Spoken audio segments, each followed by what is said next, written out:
The corpse's front leg snaps and falls off as it tumbles down the hill. The mask on a beheaded body hisses with frustration and commands the body to turn towards the top of the ridge. It can almost feel the life force from all the people in the village beyond and the information there, too. It looks down at the corpse's broken foreleg and mutters, "Thank you for getting me this far.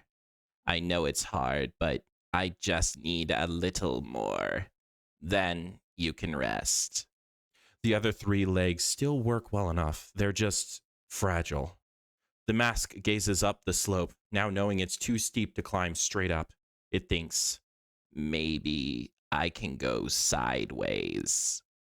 The mask approaches the incline diagonally, hopping on one front foot while the other two totter behind. 1, 2, 3. 1, 2, 3. 1, 2. The mask notices the drop. The ridge comes to an edge, just a small dip about a foot down. Might as well be a sheer cliff with how fragile the body is. The mask looks up towards the peak, halfway there. Maybe it can go straight again? No, not worth taking the risk. I must be gentle to the body now. The mask pulls the body around slowly, gently, careful to let nothing hang over the edge. Then it resumes, climbing up diagonally the other direction. 1, 2, 3. 1, 2, 3. 1, 2, 3. The last step of the front foot lands on the flat ground. The mask would smile if it could, and it looks toward the village. Thank you, my borrowed body. We made it past the worst. It's all downhill from here. Hiya! I'm Ink, they, them pronouns, and welcome to the Nook. That opening scene was written according to the creature we are creating today. So if you like that, stay tuned to see how it was made and how you can use it at your table. This is a series I call Dungeon Deck, where we make strange creatures and NPCs for TTRPGs, including a creature card with art, stats, ability names, and core phrases. Now, with that all out of the way, let's get started. As always, we begin with the art prompts. So here we draw 7 cards and select 4 to use with our monster. We'll begin with a sketch on pen and paper, but then we'll scan in that starting point and refine it digitally. This time, we have a pretty wild setup. A spiraling shell, some kind of unbloomed flower, or maybe some armored scales, a bell, flaming sword, magical charm, reptilian sail, and an open rib cage. Starting out, I always loved the sails. They're one of the coolest evolutions from like real life animals. Next up, the thing I really just don't understand. It just looks cool, so I'm tossing it in. And not really feeling the sword or shell with this set, so let's just toss them aside. Then I asked chat what they wanted between the bell or the planty talisman. They ended up choosing the talisman, and with that, we have our set. Open ribs, sail, whatever that is, and the plant-like talisman. So now what do we make out of it? Well, we can begin our sketch by saying that it'll be a 4-legged monster. The sail and ribs imply that kind of shape, and speaking of which, let's start out by sketching out our sail. That'll help us situate the whole body and what pose it takes. Next, we'll fill out some of the stomach and other areas of the torso. Then let's go into that unknown shape. Maybe we'll make it into a tail. And with how it's coming out, that tail looks kind of spiky, so let's take some inspiration from the pangolin or horned dragon and kind of sharpen them. Next, let's toss on those ribs. Pretty easy to do here, and finally, we have the talisman. I had no idea how to do this for a while. Is this creature wearing it? Or is there some kind of place where it's burnt into the skin? I had no idea what to do. So what it is I moved over to some other things, made some decisions, even gave this thing a non-head or decapitated it before Chad and I realized where to put the last card, and it'll replace the face. So now that we have the intentions for the beginning sketch, let's move on to the lore. So this lore section, it's essentially all the background information that helps us determine what actually goes on the card and really the story behind the sketch. So we'll begin by figuring out the general direction of the creature. From what Chad and I figured out, this creature is most definitely a zombie. Pretty easy to see. However, the next part is what's fun. The mask is what's animating the creature. So we have a little bit of a two-part creature here. First is the beast itself, but second will be the mask that's animating it. So let's get started with the beast. With this creature, we have to figure out whether it's a predator or prey animal, as that will help guide us on its general situation. Those front limbs seem to have claws on the ends of them, and the sail tends to be on creatures that need to get up and running without much lead time, so likely to be a predator, right? Well, it's large and bulky and has that wild tail weapon. Those spikes aren't just for show, both of those are also prey traits. The tail specifically to protect its back from hunters that would come in behind it. So why would it have these conflicting traits? Well, what if it were both predator and prey? Maybe this is something that, sure, hunts down creatures that are a little bit smaller than it, but is in turn targeted by something else. Sounds pretty good. We can also assume that it's in a tropical or sunny area with plenty of water and foliage and caves to make a nest in, especially because reptiles kind of do the best in warmer areas. Actually, maybe we'll deviate from the reptilian idea and say that it's a pack animal that sort of works in cycles. So yeah, let's actually say that it's someone like a coyote with around 5 adults in a pack. Then they as a group could actually go after those larger creatures and protect each other when they rest. Of course, that would limit the size of each individual, as feeding the pack itself would require, 4 or 5 times the amount that one creature on its own would be able to get. So maybe they would be a bit smaller than what I was originally anticipating. How about around half the size of a bear? Or around large dog size? Yeah, there we go. It seems like we have a start to not only the how this creature originally worked before it died, but also the behavior of the thing. All right, next up will be the mask. Let's start by asking what this mask actually does. Well, as we can see, it at the very least reanimates or maybe keeps a decapitated creature alive in a zombified state. Although, keeping a decapitated creature alive, that's kind of a nonsense phrase. Because when you decapitate something, it's already dead, whatever. Anyway, semantics. From there, we have to start making decisions. I like the idea that it pilots a body more than just reviving one. Maybe it's an intelligent magic item with a full-blown personality. Actually, I just got a great image. What if this mask is an adventurer, an artifact necromancer that pilots dead bodies instead of having its own?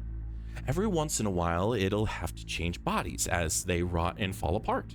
On top of that, it'll be able to do different things based on whatever body it currently uses. However, there are 2 requirements for this mask to start puppeting something. First, that something that it wants to puppet has to be a corpse. And second, it must not have a head. Wait a minute, I'm just back to the decapitation discussion again. Anyway, decapitation means something's already dead, and so it kind of are, Dullahan's kind of... Okay, let's rein this tangent back into the actual script. We get what the mask is and why it's attached to the body and what the body does, but who made this mask? Well, I think that's actually a fun question for the mask itself to investigate. But we can assume a few things. Based on the design of the mask, it's likely to be a mage that created this, specifically from the equatorial regions. From what I've seen, at the very least, there are a lot of cultures that display strong use of geometric decorations on those latitudes. And then we'll say that it has feathers instead of leaves or anything. And it kind of looks like they belong to a large bird, leading us to think that we're kind of near water, as most of the largest birds, at least from my understanding, tend to be waterfowl or stuff like, eagles that live on land but also fish into the sea or scavenger stuff like that. Anyway, that's about all I can get from the illustration on its own. But maybe there's one more thing I can add to it. How about we say that this is in the same area as that crystal spine monster from an earlier episode. So if you want to check that out, check the little doobly-doo thing that'll pop up right about now. I keep forgetting whether it's left or right because I know that it flips, but maybe it doesn't flip. Either way. But yeah, fair warning on that episode though, it is pretty sad.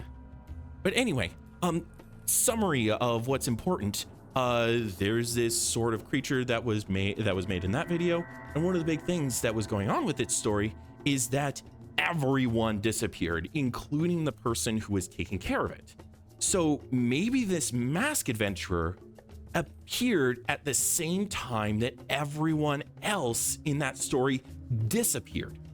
This mask could even be the one who hires the party of players to investigate things. Yeah, actually that sounds like a fun setup. So you have your players come into this archipelago or island or isthmus or something like that, and then they come into the village and they find okay, wait, there's no one here, but then eventually they're able to hear something on the wind and hear I need help, find where everyone went. They'd be really weirded out by where the heck did this voice come from and why is it so kind of messed up? And then that would lead into, okay, wait, we're looking for clues, what happened to everyone, and go into that sort of mystery. All right, we're getting on another tangent. Something I do need to do as a YouTuber, obligatory call to action. It seems like y'all are enjoying this video if you've gotten this far. So would you mind dropping a like and subscribe? Also, a quick announcement. Last week, I posted on my community chat that I'm going to do a bi-weekly schedule or every other week schedule, and I wanted to reiterate that here. So check out the community tab if you want to learn a little bit more details. So yeah, and before I forget, let's get to that comments question. Every video I ask a question to the comments, and so this week's is, if you were a mask, what style of mask would you be? Would you have any special designs or features or anything like that? Let me know your answer in the comments below. All right, next up, let's get to our monster card and start filling it in. First off will be the name. Let's focus on the mask for now. I don't think it's picked out its own name, and I suppose it's on this strange beast, so let's do something simple like Necromantic Masked Beast. It feels like a Yu-Gi-Oh card name, but hey, I'm down for that. We'll clarify things more in other sections. Next up are the abilities. These help illustrate what our mask can do and what it gains from piloting this creature. We'll start out with the ability from the beast. It would be something that comes from that earlier lore section. Let's say not the sail, because that's pretty busted up, but not really the claws, it's missing one from that story. How about the tail? That's actually a pretty notable part of the original beast that would fit well to use. How about we call it Ripper Tail? That'll imply how the move works as well as what kind of damage it would do. Scraping across something and tearing open large gashes with those sharp spikes. Yeah, that would be so wild for players to do. And maybe it would be, okay, wait. No tangents. Need to get back on this thing. I don't know if I have enough footage for however long this will be.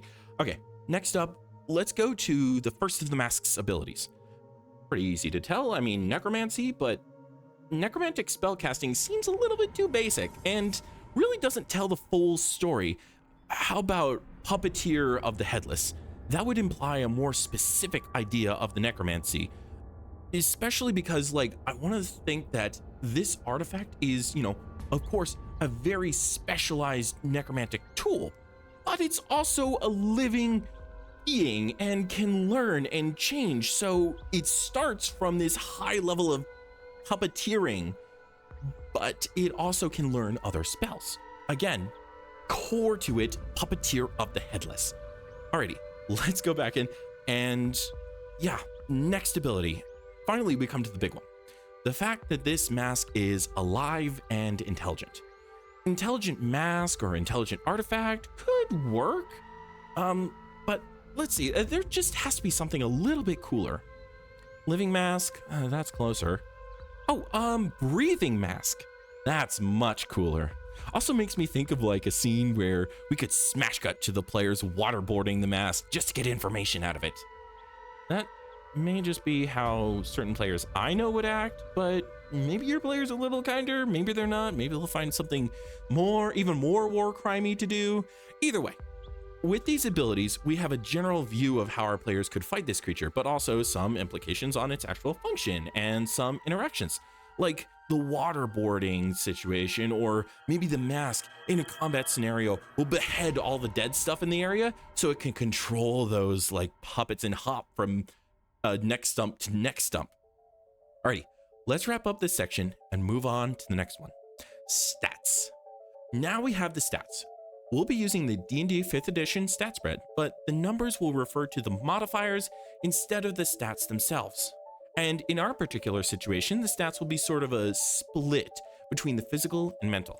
Since our body and mask are like two separate beings and the body is in charge of the physical and the mask is in charge of the mental. Starting out, strength. The creature has a good strength score on its own, and the necromantic puppeteering kind of helps maintain that, even as its body falls apart. 2, constitution. This is kind of the reverse of the previous. The body is obviously coming part of the seams, and this mask isn't great at working with skeletons. -3. Dexterity. Zombies, even when puppeted directly, don't tend to be the best at moving quickly or gracefully. -1. Intelligence. Now here's where we get a little something. The mask is at the very least a journeyman necromancer and knows a lot of bookish facts. Even if it doesn't know much about the outside world and he's kind of centralized around this one spell, I would say that it has a high level of learning beyond just that. 4 points. Wisdom. The mask can be decent at decision making and perception, but again, it would have trouble sometimes, especially with people. You know, since it's stuck to a dead body and people don't tend to want to be around dead bodies. And charisma. Now, this is, again, all about the fact that it's kind of around a dead body all the time. The smell of death is like omnipresent around the mask, no matter how well it speaks, no matter how much it washes, no matter how much makeup it would put on the body. There's never really anything that can remove that unsettling stench. Maybe it could be better at times, like depending on how fresh the corpse is, but with this body in particular, it's really, really bad. -2. So looking at the whole stat line, this mask seems to be extremely competent, but is just as extremely held back by its current body and overall need to pilot corpses. It's a social pariah, and the bodies would just decompose too quickly for it to function at maximum capacity for long. However, it would fit in just great with an adventure party of murder hobos. Plenty of fresh corpses, people who already stink from camping in the woods without a shower, and a general emphasis of combat ability over anything else that makes them the optimal companions for this being. All right, finally, we have the core phrases. These are a set of statements or questions that help characterize monsters and guide DMs on how to play these creatures in a unique and interesting way. What happened to make me? Rituals that make necromantic artifacts are rarely happy. Usually it involves a great deal of death. The mask knows this and wants to learn its origins. It wants to know what was required to make it. Beyond that, it wants to know why and who made it. But the question that always comes first is, what happened? So it will keep investigating this until it has an answer. I will always thank the bodies. The mask is a scavenger and takes bodies that were once living. These creatures and people that it uses the remains of are the only reason it has any sort of agency in the world. It is literally a parasite, just based on this sort of, it's almost like straight up evil how it works. And this mask definitely knows this. And it certainly could feel guilty, but instead it tries to work around that and instead is grateful to these bodies. I will be a good monster. I like the idea that the mask's first human contact it can remember was a child. That kid could have seen it as a monster, but known it was a good person. So they said, "Oh, you're a scary monster, but you can also be a good monster." That lesson could have a huge effect on the mask, who now carries that thought with it every day of its life. And then, of course, the child disappears with all the rest of the people. Now this leads into the mask's quest, beyond just the question, but the quest for what happened to everyone. Yeah, so that's a really fun idea. With these core phrases, we can paint the picture of an artifact whose existence is inherently evil, but wishes to be a good person. It's grown and matured, but it still has one last important question central to its existence, and a quest to go along with that. It will pursue that question to the ends of the earth and also search for where everyone disappeared to. And the players can be very useful to the mask, and the mask in turn could be a strong ally to the party. And that's that. Thank you all so much for watching, and as a reminder, I'll be posting videos every 2 weeks from now on. So like, comment, and subscribe if you want to keep seeing me in your feed. And stop by my streams if you'd like to talk to me directly and join in on the monster making process. This week's video was really fun, and I feel like it very much leaned into the idea of making an adventure set up around just a couple monsters in a situation. So yeah, let me know if you use these at your tables, and if you do, I'd love to hear what the stories are. All right, with that, let's bring this video to a close. For those of you with dark skies, good night. And if you have bright days, good morning. Whatever part of the world you're from, I hope you have a lovely morning, afternoon, evening, and night. Goodbye!